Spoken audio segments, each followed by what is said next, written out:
and welcome back. Now, Sheila, kuna mtu mahali amekaa chini anajiuliza, je, what does your life look like on the day to day? How do you navigate? Na hata sasa unatuambia unasomea mambo magumu, yani unataka kwa wakili.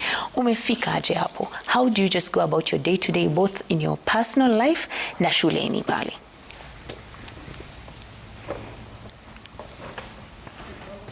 So you know what? As a human being, just like any other, I'm just a human, just like any other person like you. So deaf does not mean being a deaf does not mean you cannot do what other people can do. Life is normal, just like other people's life outside there. So it's a normal life. So when I go to school and I go just like a normal person. I go myself.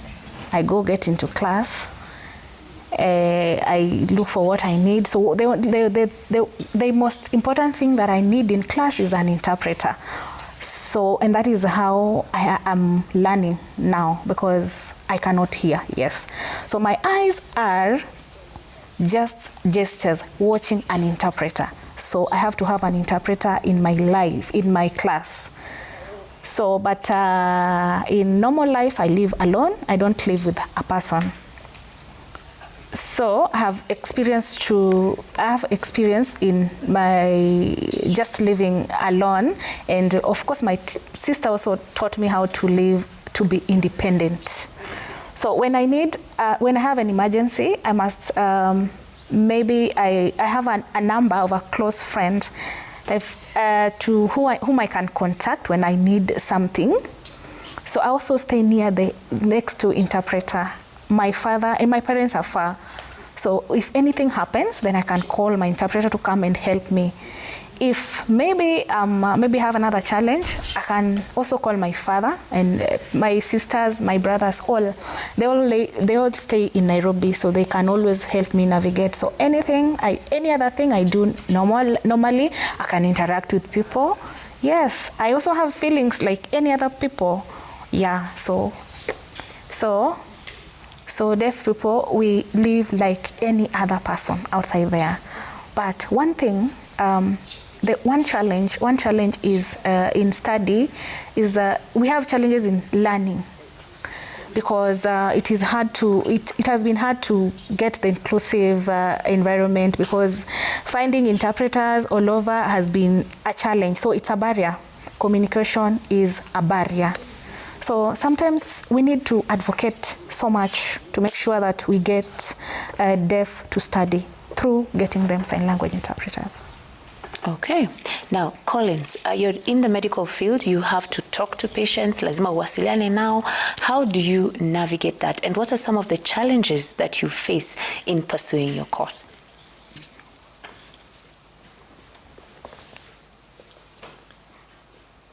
In the year 2025, January, I had a dream that I could become a nurse, but my parents were like, no, that was impossible.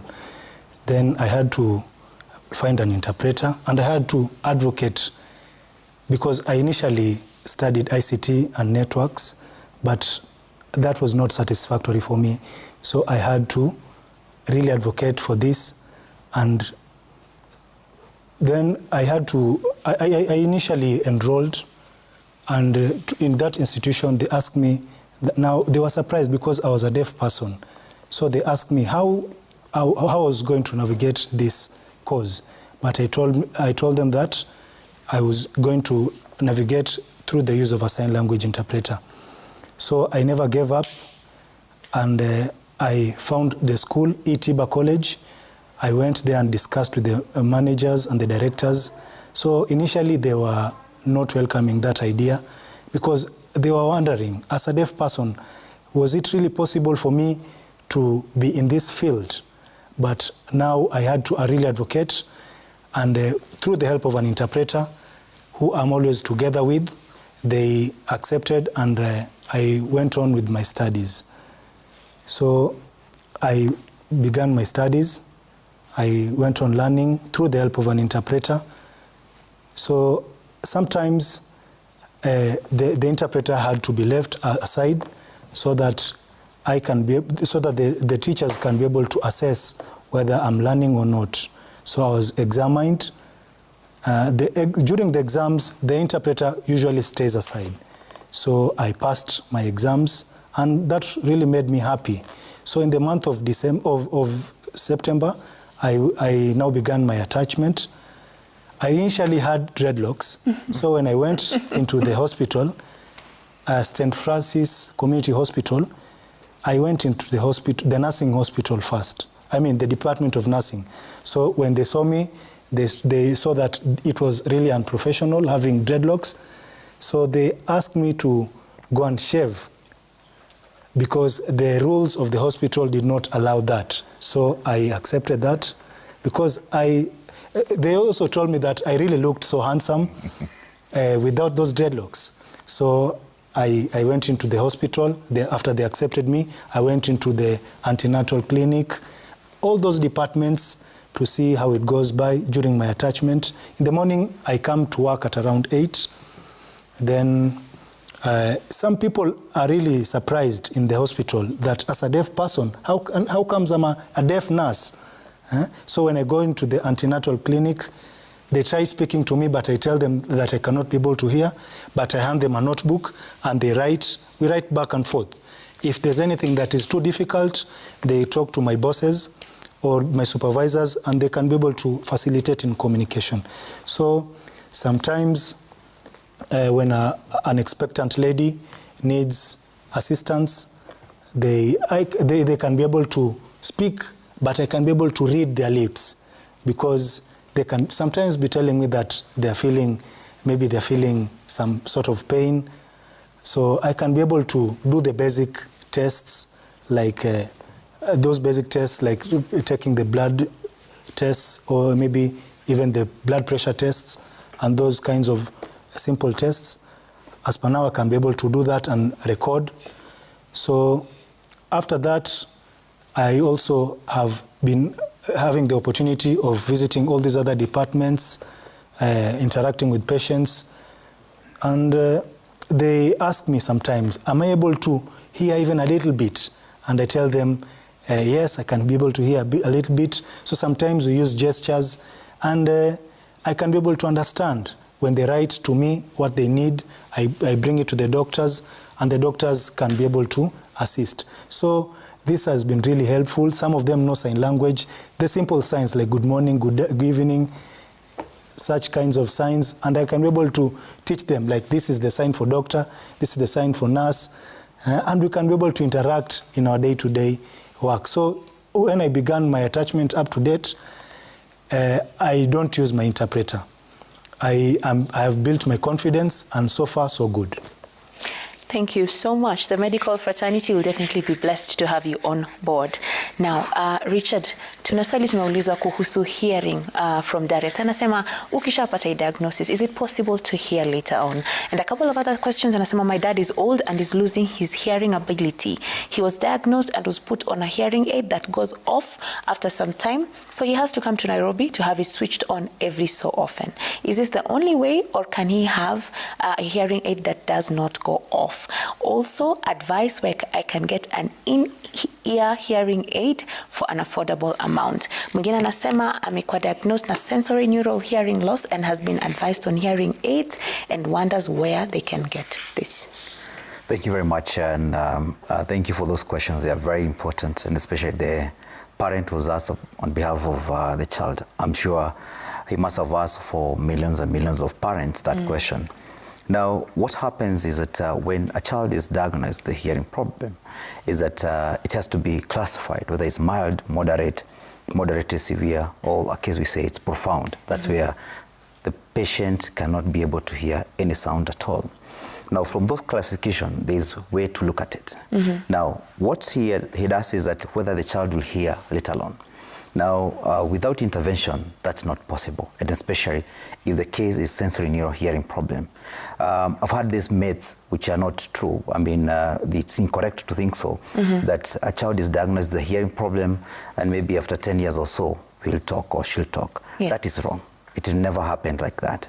So when the child is diagnosed with a hearing problem, and which we said this can be diagnosed even when the child is 3 months old, is that we look at the intervention. Yes. I thank you for bringing the subject of artificial intelligence, which you say, it's AI, because the hearings have become more intelligent rather than how they were 5-10 years ago.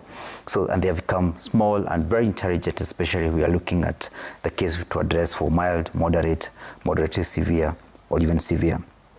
And remember, we also talked about if the child is having a moderate hearing loss, they will suffer in the classroom because of the background noise. So all these cases from mild to about severe need to be addressed with hearing aids. So the hearing aids have become smaller, more intelligent, what you call healthable, wearable devices. They're not only just what you see, big beige product. So they become small. So that stigma associated, I'll be seen with the hearing aid. It's no longer there because it is solving so many complex issues. So you can look at the child who has been born, no intervention. So this child will not go to classroom to compete with others. He'll have to go to other ways, maybe sign language. And you can see our panelists here, they are saying it's also good to be taught a little bit of speech.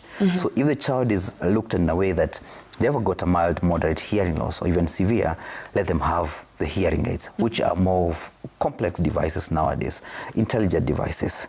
And that also brings out to a question of the other person who say that the father has to be brought back to Nairobi. Yes, to switch. Now, the most problematic thing in this industry is that we're having people saying amplifiers, they are hearing aids, and then causing all this confusion to the patient. So hearing aid is a medical device. Amplifier, you see them online and everywhere. So you'll never see any person, especially in this country, doing any online selling of hearing aids, because it is a medical device that you have to be tested. If the child has to be tested, different tests has to be done for children and different tests has to be done for an adult. Has to be tested, classify his hearing problem, and then start the management. So for this who say the father has to be brought to Nairobi, it is not actually the hearing aid. I can say that confidently. It must be an amplifier that was bought somewhere, because the medical devices should be used seamless with the patient. So they are supposed to be friendly to the patient who is using them. All right. So what an exciting session we've had. Unfortunately, we are out of time, so we're going to have to wrap this up. Now, we are very grateful. Thank you so much for joining us on the show. Collins and Sheila, your stories are truly an inspiration. And thank you so much, Richard, for doing the very valuable work you're doing in this space. Now, 8th of March is World Women's Day. And we want to say from Uliza, Daktari and Citizen TV that all the women out there, we see you, we love you, and we celebrate you today. Now, if you have missed this or any of our previous episodes, please tune in on View Sasa to catch up on those. You can go on our pages where we post links on YouTube that will cover all the sessions that you might have missed. So see you again next week, 8 p.m. Same place.